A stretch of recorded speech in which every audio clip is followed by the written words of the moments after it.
Ken, Gustin, how goes it? I'm doing well. How you doing, Dave? I'm good. I'm good. We're just hanging out in our offices having a conversation this morning. I should let everybody know who you are and why we're talking today. I've known Ken for it's going to be what, maybe 15, 16 years casually.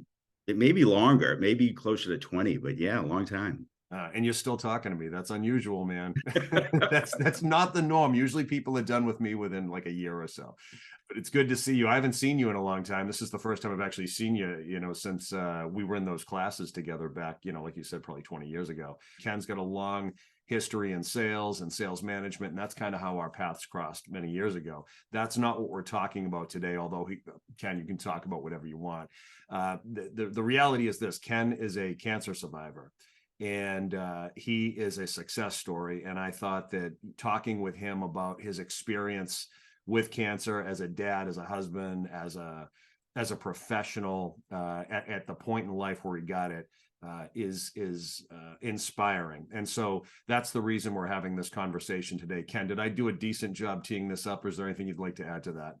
Yeah, as always, a fine job, and you're too kind to me, but thank you. Yeah, that sets the stage nicely. Here's what I want to say, and this is what I said this to my wife. Now, you are a very positive person, which is good, and it's not good because I never know where I stand. But I will say this: I put out an episode on. I did an episode on cancer. It had to be about a year and a half ago, and you came back to me and said, "Dave, I was disappointed in that episode." And I loved that feedback because it was honest. And I don't know if it was the episode or the way I handled it or managed it, but it got me thinking. I've got a responsibility to the folks that are listening. And I think part of it might have tied back to the fact that it was very personal for you. You survived it. And the episode that I did, which I enjoyed, was about a story of somebody who didn't. And then it was the family trying to manage through it, which is also something we should probably discuss. So where do you want to start, Ken? Obviously, you're healthy now, cancer-free now. Yes. Okay, so where do you want to start? Tell me what's in this for you in terms of telling this story, and how do you think it can help some people out there? Well, it's interesting. I just realized this morning. We're recording this thing a few days before Thanksgiving, and this is almost exactly when kind of my whole life got thrown into a food processor back in 2016, which is where things kind of went sideways. But there may be some value in just a little bit of backstory prior to 2016 to set the stage, just from a professional perspective. I spent 35 years in sales and marketing, and primarily high tech sales, and that is an interesting environment and world. I started back in the 80s, and so for a good part of my career, I was sort of steeped in this testosterone-soaked alpha male, hyper competitive, almost toxic world of just compete, win at all costs. The sales training that you and I were in was geared towards figuring out how to do that in elegant ways and good ways, and ethical ways. But that environment over the years got increasingly toxic, and I got kind of absorbed in it. And as you say, I have a wife and 3 kids, and I saw my role for most of that as the provider. I was the guy putting food on the table and a roof over everyone's head and paying the bills. And so over time, I began to realize, that is where all of my energy was going. And my family, my wife, my family, they were kind of getting the crumbs, what was left at the end of these crazy long days. And, you'd have a bad day at the office and that would follow you home. And, they would be, the recipients of whatever grouchy mood you were in. And so anyway, that was, can I ask you a question about that? Yeah. Yeah. So obviously you spent roughly 30 years in this professional environment with different companies. When you say toxic, do you feel like you were carrying a feeling of toxicity as a result of the work and bringing it home? And to what extent was that weighing on you physically? Yeah, I think it was, I was bringing that toxicity home, but I think a lot of companies I worked for, the environment was so toxic, that competitiveness drives some pretty strange behavior, and setting artificially high targets that the people who set them know are not achievable. And it's, hey, if you don't want it, I got a line of guys behind you waiting to take this role, and you got to do your best, and so like there's kind of this weird sales mentality of survival of the fittest that takes over, and that becomes sort of who you are, you know and so you start developing, I don't know if you'd call it an ego, but a sort of, your perspective is like, I'm right, I've got this, I'm doing this, I'll get it done, I'll figure out a way. It's very self-reliant, it's not selfish, but it's self-centered, if that Mhm. makes sense. You're carrying this target on your back. My wife and family was suffering from that, and I Right. didn't initially see that. Okay, so it's almost like you were busy thinking about work and your responsibilities, that you had, whatever to sell, whatever you had to sell, or to meet a certain goal or quota for the company. Mhm. Was this dominating your thought process? Yeah, yeah, and I saw it. It very much, that became my role. That was my job. That's what I did. That was what I brought to the table in Hmm. the family equation. Was I was the provider, Hmm. and Right. so that had to sort of take precedent over everything else, because without that, what do we do? And I'm trying to just understand the type of person, or the way in which you lived your life up until the point where what hit the fan. So you were busy doing whatever you're doing, thinking whatever you were thinking, going through life at whatever pace that you thought you needed to go through, and then things changed. So I told everybody you were diagnosed with cancer, but tell me about what was going on the day you found out. I would think at some level you're too busy to get cancer. Yeah, yeah. Well, what happened was I actually started to become aware that like things were out of whack in my life. Like I started realizing I had left my relationships with my family to sort of not rot, but I just hadn't given the attention to them that they needed. And I didn't know what to do about it, because it's all I knew.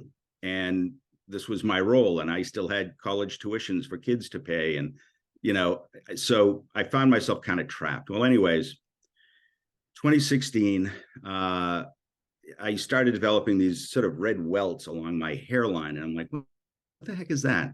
And I showed my wife, and she was like, oh, you should go see a dermatologist. And I thought, yeah. But a couple of weeks later, I'm scratching my head and I feel these other lumps, and I realized I got these little red lumps all through my scalp. And so I went to see a dermatologist. My wife said, that's probably an allergic reaction to shampoo or something. And the dermatologist said, I don't think that's what that is. And she took a biopsy, and a week later she called me. I was in the car. I was driving down 128 outside of Boston, going to an appointment with a customer. And she told me that they had the biopsy results came back and there was a malignancy. And I'm not a medical person, I don't know anything about medicine, but malignancy to me is cancer. And I said, cancer? And she said, yeah. She said, you got to get into Dana-Farber right away. So I said, okay, I'll make an appointment next week. She's like, no. When I hang up this phone, in the within 3 minutes from us hanging up, you're going to get a call from Dana-Farber. They're going to tell you where to go today. And I said, I'm going to a customer appointment. They said, no, you call and cancel that. And so it was off to the race. And it did. I mean, it was probably 30 seconds after I hung up that the phone rang, and Dana-Farber said, you got to get in here. And so anyway, a couple of days before Thanksgiving, they told me I had something called acute myeloid leukemia, and they wanted to admit me to the hospital immediately. Most people probably don't know what that is. It's a form of blood cancer. And it kills you very quickly, and the survival rate is very low. So typically, survival rate for someone my age at that point, which was my mid 50s, was about 25%. But because of a couple of other factors, including sort of how it presented itself in the skin kind of, and the expected prognosis here was about a 20% survival rate. So 80% likely I was not going to come out the other side of this alive. Let me ask you this though. Up until that point where you noticed the welting along your hairline, how did you feel? Did you I feel was normal? fine. I was fine. I had no other symptoms. I thought this was a mistake. I fully expected that when I went in and they did additional blood work, they'd say, "Oh, we're sorry, Mr. Gustin, we misread the test results, and you can go home." Right. Uh, So when you first got that information, you didn't immediately assume the worst. You just assumed that they made a mistake and they'll tell me tomorrow, or they'll tell me when I go in there. yeah. Okay, so it didn't hit you in that same way. Okay, got it. Okay, keep going. Yeah. I asked, so when we went in and they told us this, and I said, "So what's the deal? What happens now?" And they said, "We admit you to the hospital, several very aggressive rounds of chemotherapy, a bone marrow transplant, and if you survive all of that, then you go home for a year under house quarantine. You can't leave your house because the whole point of the treatment is to kill your bone marrow, because your bone marrow is producing cancerous blood. Goal of the chemo is to kill all your bone marrow. You get somebody else's bone marrow in a transplant, and then your system needs about a year to kind of let that rebuild itself. And in the meantime, anything can kill you. You get a cold, you've got no defenses to fight that off." I said to the doctor, I said, "So is this one of those things where the cure is worse than the disease? Like, should I go through this? If I do nothing, how long are we talking about?" She thought about it. She's like, "That's a fair question," which scared me. And then she said, "You've got several weeks to 2 months tops to live if you do nothing." And I felt fine. I felt fine. What goes on in the mind of a person, you, in that moment when up until that point you felt fine, you're busy, you got stuff going on in life, right? And all of a Mhm. sudden this person tells you you've got weeks to a couple months to live. Like, how do you process that? What goes on in your mind at that moment? I think it's kind of a denial thing. I think it's that, like, yeah, that can't be real. And as it's funny, my wife and my son were sitting like to my right in the doctor's office, and she said that. I turned and I looked at them with a smile on my face. And they were both sitting there with their mouths hanging open. I was like, "What's wrong with you two?" And they're like, This isn't true. you know, yeah. But yeah, so there's kind of an automatic, I don't know, a defense mechanism or something that you kind of don't believe it. Okay. So But then what happened? When so so now you hear it, you digest it, not believing it, but they're probably digesting it. Now you've got yeah. to now do, so what happens now? So now it's off to the races. They wanted to put me into the hospital that day. And I said, "Wait a minute, this was 2 days before Thanksgiving." I said, "I got a house full of people coming. I'm gonna have Thanksgiving at my house." And I said, I'll come Friday. They said, "Oh, we don't admit people on Friday. You come Monday." And you, okay, fine. So I went Monday. All told, at the end of the day, it was 2 months plus in the hospital, several rounds of very aggressive chemotherapy, a bone marrow transplant, and then I got sent home for at least 12-month quarantine at home. At that point, I had no hair. I had two hoses coming out of my chest that ended in my heart. And they were hanging out of my chest down to my waist. Um, I had crushing fatigue that was just just horrible.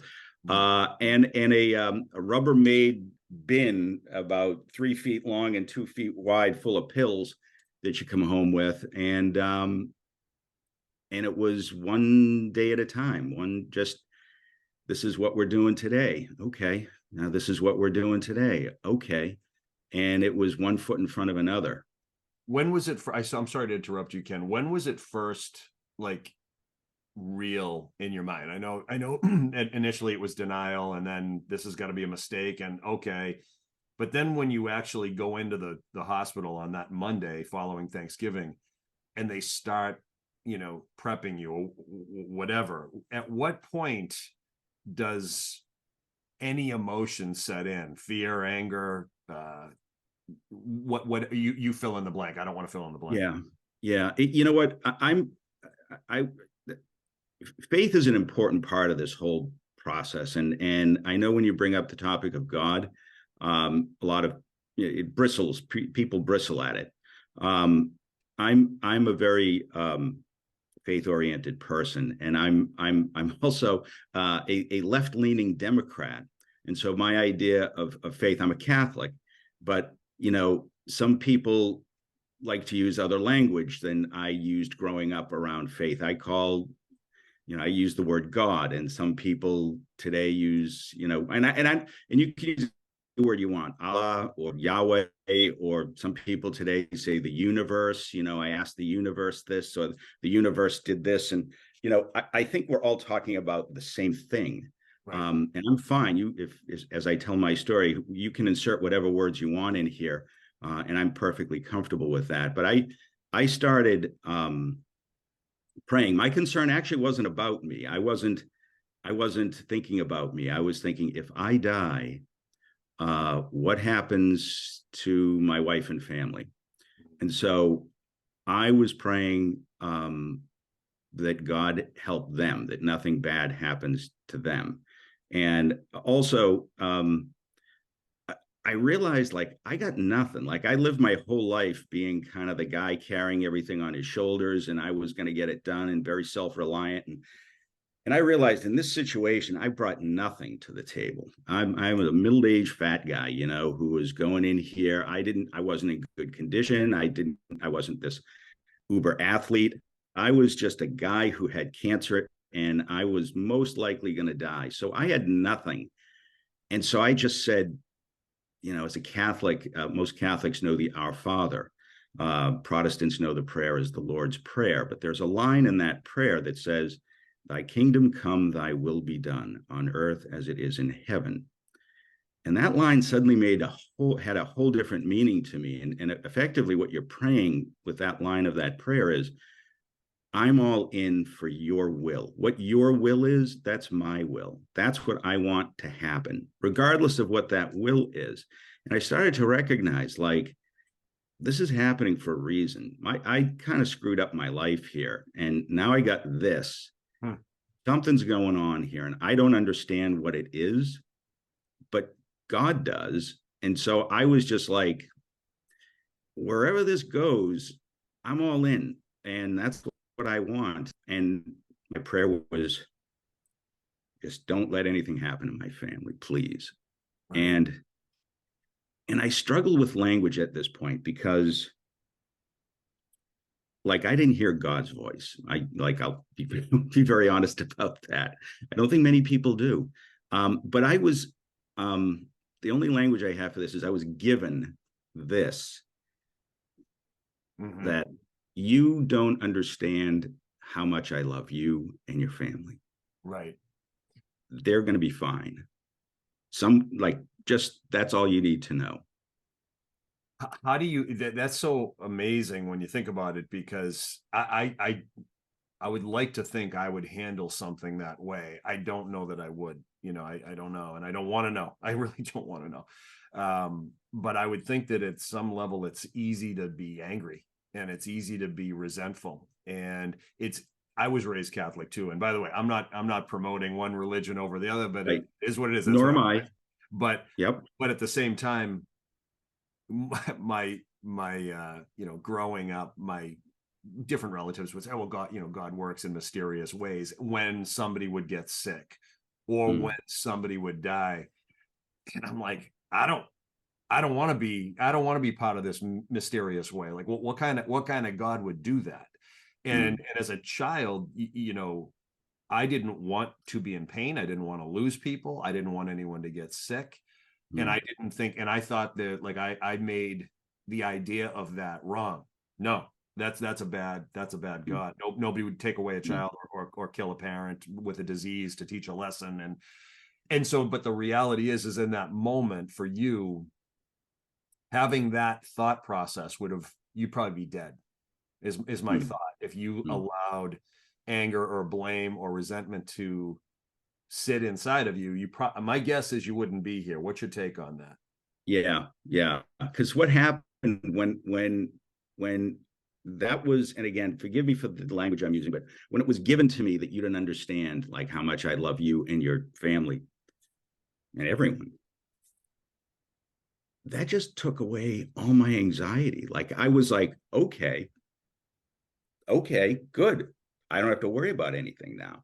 Because what I felt like was,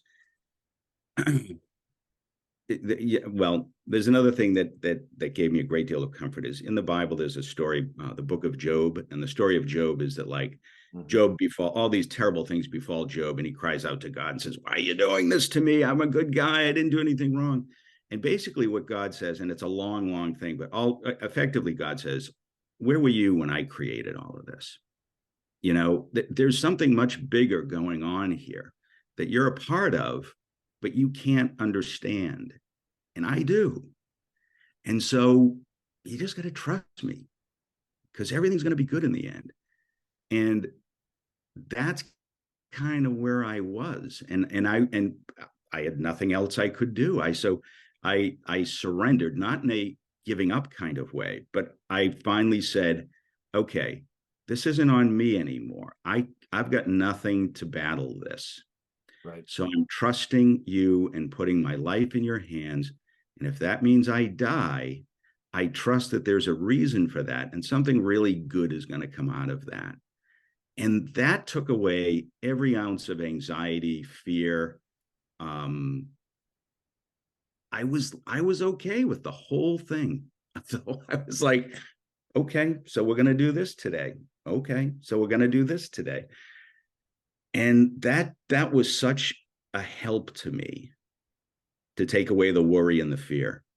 Because that's when you're sick, when you're seriously ill like that, that's the thing that crushes you is fear of the unknown. What happens next? Yeah. How bad is this going to get? So it's interesting how you were able to channel that because you still got sick, you still got weaker, didn't know when it was going to end, and every day getting up feeling like shit, pardon my language, is not a good feeling. No. And this, and you don't have full control over the things you normally had full control over, you know, inside. And so, and then everyone around you is watching that. So you have to, even though you might be at peace with the assignment or whatever you want to call it, not everyone around you, I'm sure, is at peace with what you're going through. They still have to watch it and internalize it. How did your family respond? How did your friends respond?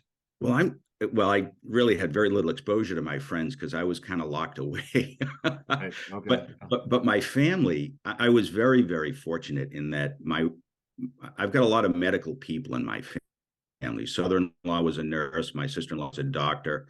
My wife has a pretty good understanding of a lot of medical kinds of things. And I have two sons, one who's an orthopedic surgeon and one who's a nurse practitioner in the emergency room, both in Boston at Mass General. And so they had a medical background and a medical training in all of this. And that served them really well. Like they weren't running around with their hair on fire. They knew what I was up against, but they could deal with it in a very professional way. And they knew what to do if something went left or right or a wheel fell off. Like they knew how to kind of prop the thing up and keep things moving ahead. So that gave me a great deal of comfort too. But they were remarkably calm in all of it. Yeah, that must have been a huge help. That must have been, even though you surrendered and you believed and you were saying, okay, I will be done and all that, but I'm sure their strength fueled you as well. Oh yeah. Oh, definitely. Yeah. Yeah. Okay. So as time went on, go ahead. Sorry. I was just going to say, my wife, she had three children. She never took an ounce of pain medication. She had them all naturally. And the doctor, when he was delivering our first son, he turned to me. I was in the delivery room. He said, "Mr. Gustin, you've got a very strong wife." And I said, "Oh, I know." And he said, "No, I don't think you do." You know, and that's true. Wow, that's incredible. She's a very strong person. As you went through this process, obviously you're here today, so it worked. It worked. But after a year of being in this situation, you were no longer to the world, even though you're probably better off for having gone through it, you know, mentally and physically now than you were prior. But you're not the same. I would think at some level the world didn't see you the same way coming out of it. So even if your friends couldn't see you during that, there's that time when you get reintroduced, or you reintroduce yourself to life in a different way. And I don't know if I'm putting words into your mouth. I'm just trying to visualize what it must be like to be cancer free and then then have to work my way back physically, mentally, professionally, socially, all those things. What was that? Tell me about that. Yeah, it was, not only did other people not see me in the same way, I didn't see me in the same way. Like I was, when it became clear that I wasn't going to die, that it was pretty likely I was going to make it, I was thinking, okay, now what do I do? And I felt like I was being given a second bite at this apple for some reason that I didn't understand. But it was pretty clear I was going to survive after the first several months. And so I thought, I have to do something. I have to change my life. I have to live differently. I have to do things differently. And, I'm not being given a second bite at the apple because I haven't yet sold enough software, And so I thought, I got to find some way to give back just out of gratitude. I need to make a positive contribution to this world, because most people who get this don't get another chance. They don't get a do-over. And I looked at this like this was a do-over. What was your energy like as you approached the do-over in life and professionally? Where was your energy and focus at that moment? I knew that I wanted to do something like work for a nonprofit, and I didn't know anything about nonprofits. So what I decided was, okay, I got to get a plan. How do I learn about this? What are the steps I should take in order to kind of engineer this? We'll call it a career change after cancer, late in life, right? three kind of heavy burdens there to overcome. I'm sorry, I have to ask you this because I don't want to skip over it. As a result of being out, you weren't working during that time, correct? Oh, I couldn't. No, I couldn't. Right. So you had gone how long without working? A year? By the end of it, it was approaching 2 years. It was like a year and a half. What the treatment on the front end was several months, and I couldn't work during the treatment because I was hospitalized. And then when I came home, it ended up being 13 months in quarantine in my house without having any contact with anybody. Okay, so before we get into pursuing, say, nonprofits, you decided that, but it took time, right? I mean, you weren't in. I'm assuming you had maybe some financial struggle as a result of, or were you independently well? Are you just wealthy? I mean, I don't know that, but I mean, seriously, you get debt. I'm assuming at some level you have financial obligations. Yeah, and that's a very good point. And that was anxiety inducing. Luckily, I worked for a company, and God love them. God love them. I had only been working for them like 6 months when this happened. And their HR people, I had disability insurance. So I had both short-term and long-term disability insurance. And they could not have been more supportive, more helpful. They were like, don't think about work. Don't think about anything. You stay home, you heal, you do everything you can to recover. They knew, they knew I was likely not going to come out the other side of it. So their whole gist was like, look, you get whatever compensation. I think it's like 50% of your base salary during this period. So it's not like we had nothing coming in. We had something coming in, yeah. But the medical bills are through the roof, and I had tuitions to pay for my daughter still. And so there was a lot of financial pressure. But I was like, I got to survive this, and I got to find a path out the other side.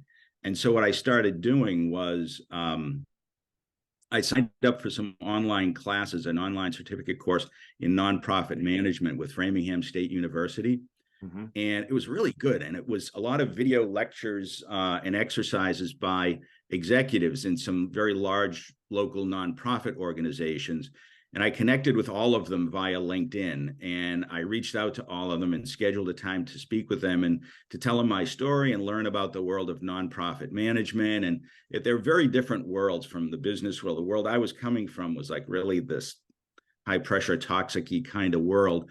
And the nonprofit world has a whole different it's a whole different culture with a whole different purpose that drives them.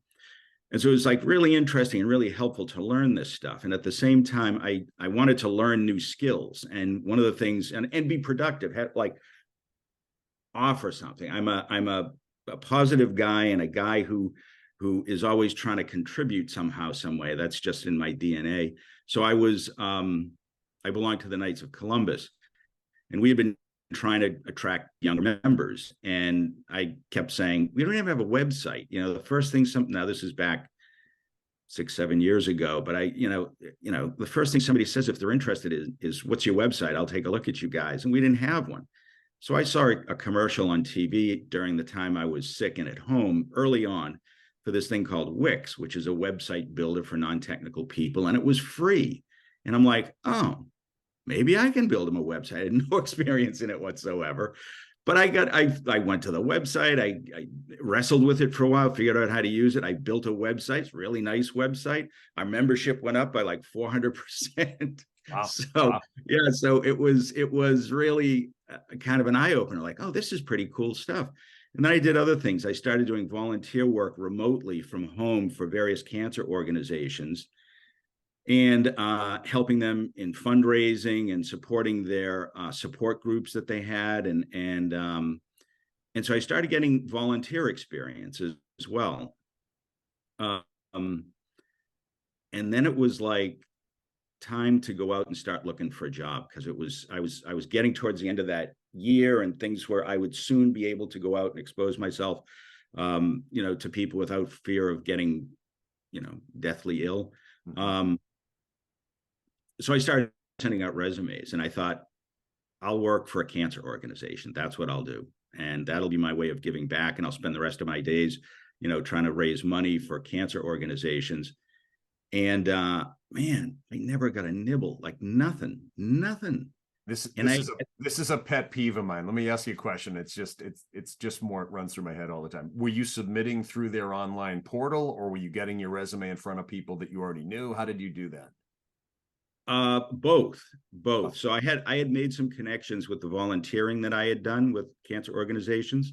Yeah. And then I also was using online portals. So I was trying everything. And still not getting a nibble. Nothing. And then I was like, what's going on? I got 35 years in sales and marketing. I spent 13 of them as vice president of sales for a significant IBM implementation partner. Yeah. Like I've got a lot to offer. I thought, plus, by the way, I'm a cancer survivor. I'm a success story. I thought they want to strap me to the hood of the car and drive me around to events and going, look, this is why we do this. Look, this guy shouldn't be here right now. And he made it, nothing, not a nibble. And then I tripped over this organization called Cancer and Careers. And the reason they exist is to help people who are cancer survivors get back into the workforce, because there are a lot of unique challenges that cancer survivors have. And I went to a conference in Boston, and the thing I learned, which you go to a conference, usually take away one really good, important thing, like you get peppered with 1,000 bits of information, but there's that one thing. So the one thing for me here was, if a company knows you've got cancer, you're not going to get hired. And their point was, and you're not obligated to tell anyone, because that's your own private medical history. Right. And so no one's entitled to know that. And right. So it's you shouldn't share that information, because you will immediately be out of the running. And that's very illegal, by the way, but it's impossible to prove. Yep. That's why you were taken out of the running.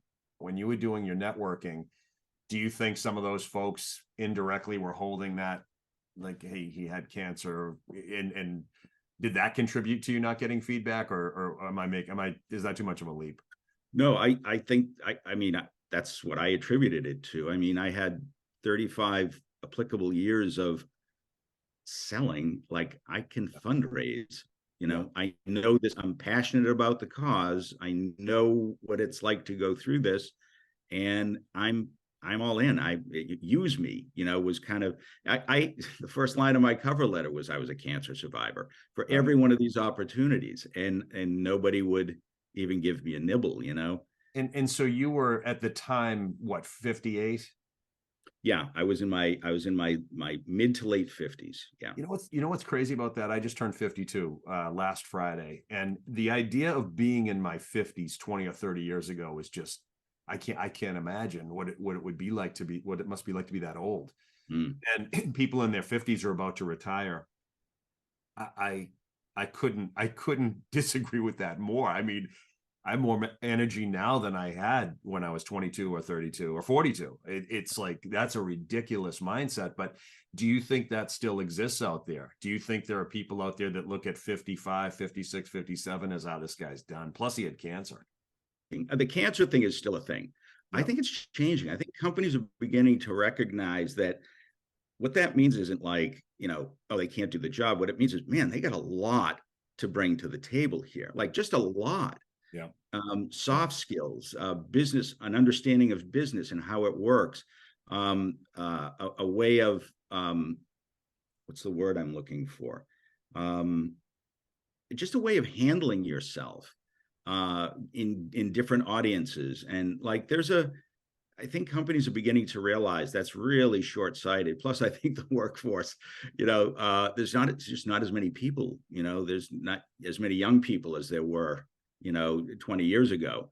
That's a great point. Let me give you the other side to that. And maybe I should be asking it from this angle. I have people come to me somewhat frequently. I'm not going to say every day, but somewhat frequently, a couple times a month, few times a month, in our age bracket, somewhere between 50 and 60. And they view themselves as less than marketable.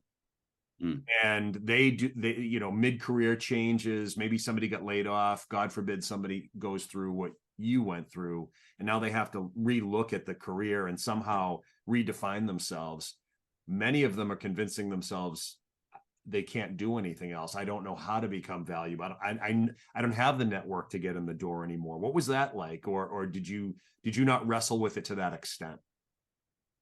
I felt like the key to finding what I wanted to do was just, I gotta increase my toolkit. I gotta start learning. I gotta start understanding. The more I know, the more likely it is I'll be able to find a way in. So, learn how to design and build websites. I worked for a company remotely for a while that was focused on helping people use LinkedIn more effectively to achieve their business goals. So I kind of got more tied into the intricacies of social media and how to use that effectively for business purposes.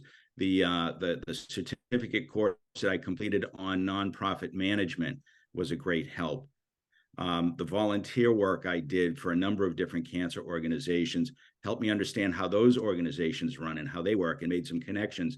The connecting via LinkedIn with the executives in all of these places that taught these courses, they gave me great advice and insights on sort of where to go and what to do. And so I just felt like, I didn't know enough going into the whole mess to find a path out, but I felt like the more I learn, the more that's going to reveal a path to get me where I need to go, where I have to go. But go ahead. No. Because I kind of know where the story ends up. It's such an unplanned destination for you. You had the idea of nonprofit. You had the idea of it as a result of your experiences. Mm-hmm. And then you, as a result of where you were at in life and maybe having a little more time, you put time into developing a set of skills around website development or nonprofit, learning about nonprofits and all. You had a different purpose. Mm-hmm. And then ironically, and I know you're not here to promote, one religion over another, but ironically, you landed somewhere that you didn't even see it coming. Right. So tell me about that. Yeah, that's the amazing thing. And as I said, there's a lot, this whole story, God stripes through the whole thing. In fact, there's a lot of things that I think I left out of this story, which I can't get into because I think I'm still trying to process what happened. Mm-hmm. But after that Cancer and Careers conference, and I realized I ain't going to work for no cancer nonprofit. No one's, I thought, what do I do now? I was desperate. And, the old thing, there are no atheists in foxholes. I was not an atheist by a long shot, but like when there's nothing left, when it's hopeless, when you feel like I'm done, I was on the verge of, we were talking about selling the house. We were going to lose the house, and like the financial pressures were overwhelming. I just threw my hands up, and it's terrible. You have to get to this point to do this. But I said a prayer. I said, look, I thought I was doing what you wanted me to do. I'm trying to be less self-centered. I'm trying to give back. I'm trying to help people. I'm trying to do the right thing. And this is what I got to offer. And I'm getting nowhere. No, I got nothing. Hmm. And I said, you show me, where do you want me to go? Just show me where you want me to go. And that's where I'll go. Period. Again, it's a surrender thing, but it's terrible that we have to get to that point of desperation before we reach out like that, you know? But I think that's the human condition. And I think so many of us, that's when we act that way. Mm-hmm. But anyways, it was for me. So anyways, I say this prayer. Within 24 hours, I see an ad, actually two ads, one for director of communications and the other for director of mission advancement, which is also called fundraising, for a congregation of Catholic sisters. Now, I'm a product of Catholic schools, 12 years of Catholic education, taught by the Sisters of St. Joseph, the Sisters of Charity of Halifax, the Jesuits for 4 years in high school, as are all my kids, as was my wife. I understand that world. I'm perfectly comfortable with that world. I was like, this is where you want me to go? Really? This is like, that wasn't even on the radar screen. And it's not that I didn't want to. I was just utterly shocked. Number one, by like, it dropped into my lap immediately. I said that prayer, and 24 hours later, there it was. And it was clearly like, okay, here. You asked, here. And so I was like, okay, let's give that a whirl. I sent my resume in for both positions, immediately got interviews, and it was just a hand in glove fit. Like there was this wonderful chemistry. There was this, like, they're the most amazing group of women. The congregation is called the Holy Union Sisters. Mm-hmm. And they came to this country in 1885. They landed down in Fall River. They came from France, Belgium, and immediately started opening and running Catholic schools all over the Northeast, from Baltimore up to Massachusetts. And they're extraordinary. They live the most selfless lives of anyone I've ever known. And you're inspired by them every single day. They're teaching me how to live. But when you first went in there, you're skipping the part where, didn't they say, how did you hear about us? Or where did you see this? Yeah. The first question, I sit down and the first thing they said was, where did you see our job posting? And my mouth opened to answer the question, and I realized I didn't know. Like I literally could not remember where I saw it. And I knew the places I usually looked. And I said, well, was it in this? No, we didn't put it there. Well, what about that? No, what about no? I literally had no idea where I saw the job posting. I went home after the interview, searching through all my stuff, both paper files as well as online stuff. And I, to this day, cannot find the job posting that I answered. I don't know what that means, but it's crazy. It is crazy. It is absolutely crazy. So anyway, they combined both positions because I had all the skills I needed to do I had neither title on my resume. And but they could see that I had done all these different things, either as volunteer work or otherwise. And I fit culturally in. I fit like a glove, and they fit. I came home from that first interview and I said to my wife, say a prayer they hire me, would you? They are an amazing group of women doing extraordinary things. They're, I joke, I say they're nuns, but they're more like Navy SEALs. They go places no one would ever go, with nothing. And they do extraordinary things. They go to places in Cameroon and Tanzania, in the middle of nowhere, and they build clinics and they build orphanages and they build schools. And today there's more of our sisters in Cameroon than there are in the United States. They set up, houses, they call them houses of formation, convents. And it's spreading, they're spreading like wildfire in Africa, and they're doing extraordinary work. And in this country, places like Appalachia, where they can tell you stories that would make your hair curl, that you're like, this happens in the United States of America. And they go down there and they literally, they, you know, tell you stories about building outhouses, you know, and helping put tar on people's roofs so the rain doesn't pour into their homes, and like things that you don't associate with nuns. You know, they are roll up your sleeve, find somebody who's in need and help them. It's interesting.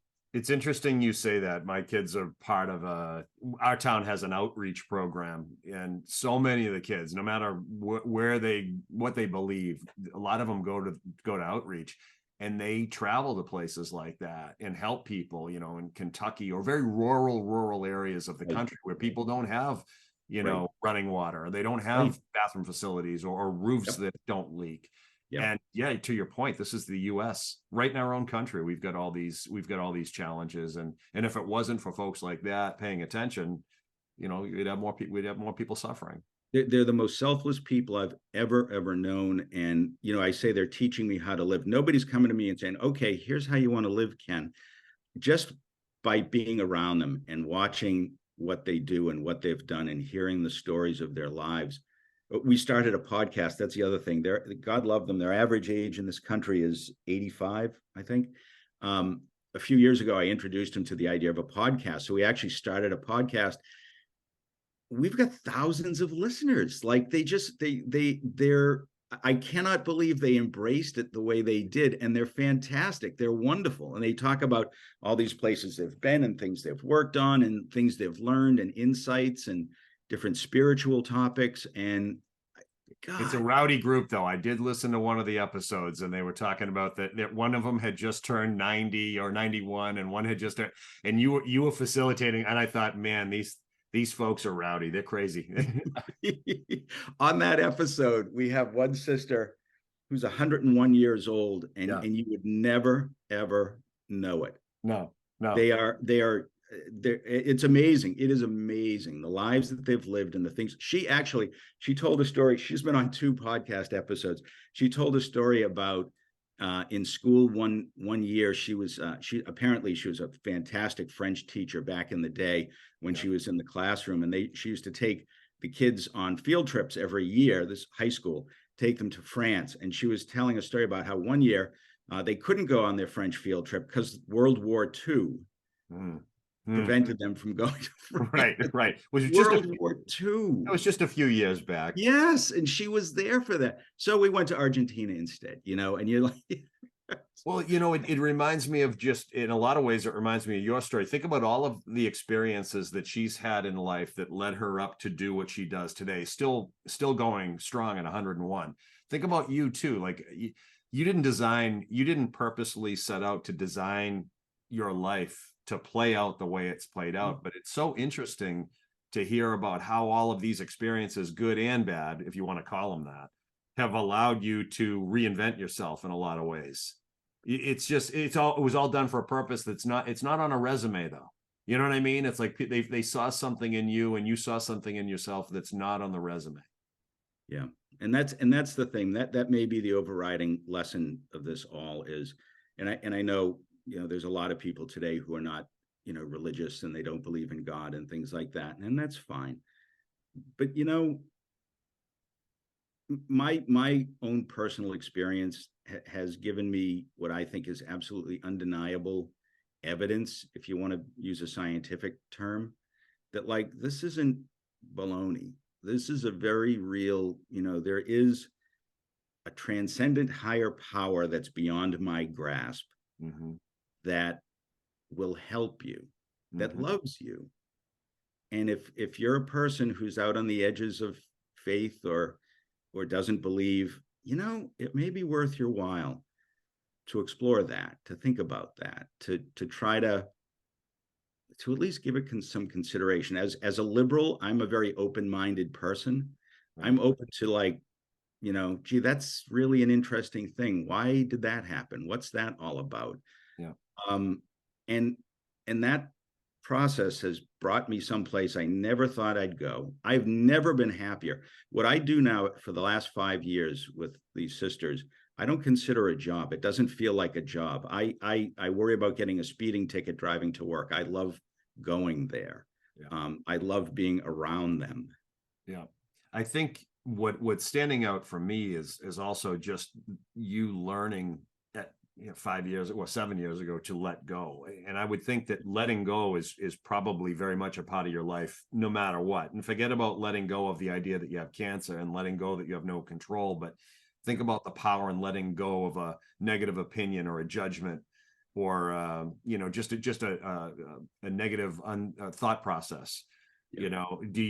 Have you noticed your tendencies to let go in all sorts of ways since? Yeah. Yeah. In fact, the whole thing, I mentioned the relationship with my wife and my family. Um, it's letting go of your own ideas. Like I had like, here's what I think is right. This is what's right, and this is why it's right, and I know it's right. So get in line. Was kind of my whole mindset. Yeah. And the sisters have really taught me empathy. Mm. Put yourself in someone else's shoes, see it from their perspective, Mm-hmm. and you may think about it differently. And I'm still working on that. I still got a long way to go, but it's a very helpful thing to put yourself in somebody else's shoes, and try to understand them and their world. And then what can you do given that at least little bit of understanding you now have of their situation. And don't judge anybody. You don't know what they're going through, you What know? about what about you though? What have you noticed about other people since you've discovered these things about yourself? Are you noticing things that you didn't notice in other people beforehand that maybe you were pleasantly surprised to realize, or have you noticed some things in other people having gone through what you went through that, wow, they just don't freaking get it? And does it ever cause you to be a little less tolerant of them? No, actually, my tolerance for people and ideas that are different than my own have gone way up. I'm much more open to other opinions, other ideas, and I'm not saying I'll just accept anything and everything, but I'm willing to listen and understand rather than just reject out of hand. Good. And be so damn cock certain of my own ideas and opinions, and because time and time again throughout this process, I had nowhere to turn. I had nothing to. I found myself in desperate places and was helped. I was guided out of them Yeah. in unexpected ways that I could never have predicted. And if you had told me 10 years ago that I'd be working for an order of Catholic sisters and absolutely loving it, was like the thing I never ever want to stop doing, I would have said, "What are you talking about? I sell software. That's what I do. I sell software. That's what I'm good at. That's what I know." Right. And I feel like I got put someplace where I belong, and that's helping me a lot more than I'm helping them. Yeah. And I probably asked my last question wrong. I for some reason I every once in a while I'll think about somebody coming back, who served, say, a tour, military tour, Mm-hmm. and somebody who's probably seen, death, or who may have experienced injury or loss in the most horrific way, and they come back, say to the US. It could be any country. Look what's going on in the Middle East right now with Israel and Gaza and all that. It's terrible. But the loss that these people experience, right? And then they're left with that. They're left with that experience. And say you come back to a regular place, and you're in line at Dunkin' Donuts and somebody's complaining about, you gave me the wrong size coffee. What you're saying. And so when I say, have you noticed your tolerance are you still very tolerant of the person that's complaining about the trivial because that's all they know, and that's all their experiences allow them to complain about, so it's okay? Or are you less tolerant of that? Yeah, that's a really good question. I'm aware of it. like I wouldn't say like I'm less tolerant, like, oh, shut up, don't you understand what I don't feel that way. But it's funny, and my wife would do this for years and years, and I never saw it from that perspective. Was the You don't know what they're dealing with. You don't know what they're going through. You don't know what's happening behind the scenes. You see this tiny little sliver of behavior with like these like really narrow blinders on, what's happening at home, what's happening at work, how did they grow up, what's the world they were handed, and how has that created them as they are today. Just try to be kind. Just try to be kind. Give somebody a break. Invite grace in. I'm hearing that you learned a lot about yourself. I'm hearing that you are more aware of who you are today than you were even 7-8 years ago. And I think the more aware we are of ourselves, the easier it is to accept other people. If you can accept yourself and understand yourself, it's not as difficult to do that for somebody else.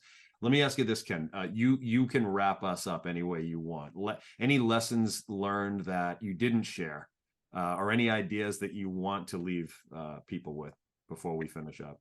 I was sort of thinking that there were some areas here that I would give a little advice on just based on my experience. But I think as we kind of talked through all of this, I shared a lot of it, and I guess the one thing I do think is very much worth mentioning, because I think a lot of people out there in that world of, if you and I both come from the world of corporate sales or something roughly akin to that, you can get sucked into your job very easily, and you can leave your family behind you unintentionally, and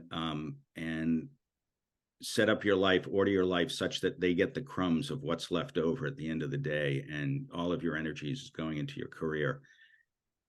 If that sounds like you, please stop that, because number one, if you get kids and your wife, whatever, you don't get these years back. They're small ones, and you're doing damage. You're hurting people. The relationships that you're not building or making positive or strong are very difficult to rebuild when they're older, and when you've got the time.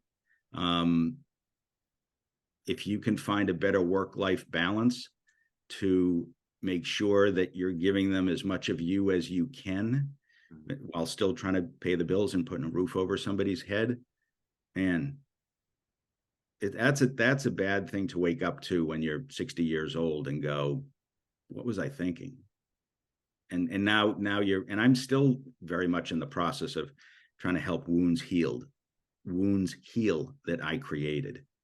So I guess if I was going to wrap it up that way, that's a good thing. But also say a prayer every now and again. You may be surprised what comes out the other side. And don't say it frivolously.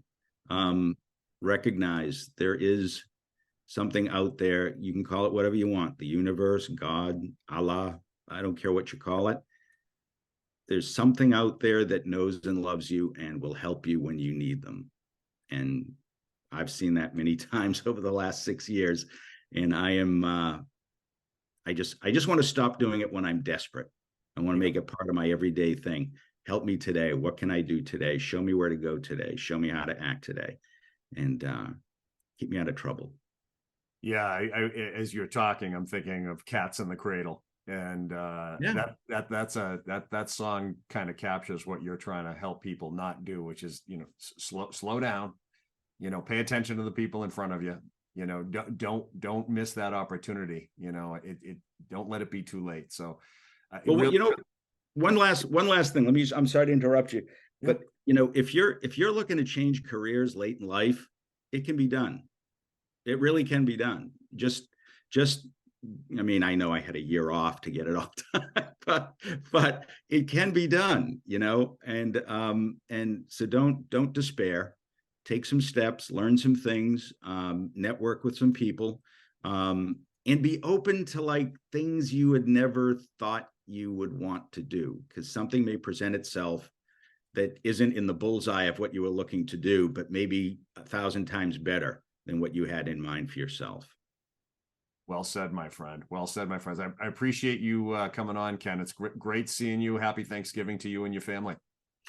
Dave, God love you. I'm so glad you've got a podcast, man. That voice of yours from the first day I met you, I'm like, this guy needs to be on the radio. You have what a set of pipes, my friend. That's a gift. Yeah, not the TV though. This is it's tough to look at this thing. Oh my God, it looks like a catcher's mitt. God bless you. Thank you. I love your show. I love all the topics. Very helpful. Always worthwhile. Always meaningful. Thank you for all you do for so many people. You're very welcome, Ken. Take care, and we will talk soon. All right. God bless. All right. Bye-bye.